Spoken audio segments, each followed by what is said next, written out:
Саламатсыздар ма, құрметті оқырмандар?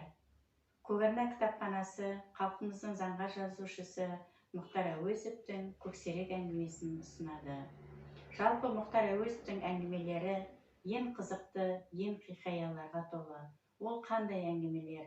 Алдымен Қарала сұлу, көксерек, жетім, қорғансыздың күні, қыр әңгімелері. Бүгінгі біздің тоқталатынымыз көксерек әңгімесі. Бұл 1929 жылы жазылған. Бұл әңгімеде адам мен табиғат арасындағы байланысты көрсететін үлкен шығарма. Бұл шығармада қасқыр, адам, табиғат мәселесі кеңінен сөз болады. Көксерек әңгімесі аты аталып тұрғандай қасқырдың күшігі көксерек және кішкентай ауылда тұратын Құрмаш бала жайлы.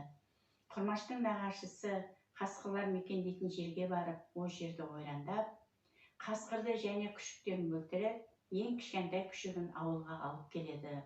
Оны Құрмаш баптап, тамағын, сүтін беріп өсіреді. Көксерек деп атын қояды. Көксерек өсе келе бостандықты аңсайды.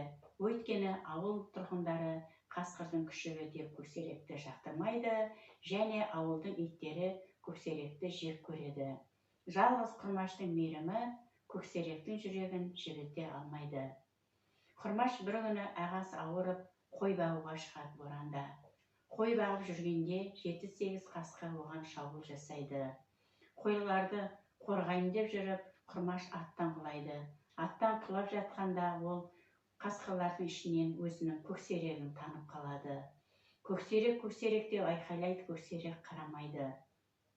Сөйтіп көксерек осы кезден бастап нағыз қасқырға айналады.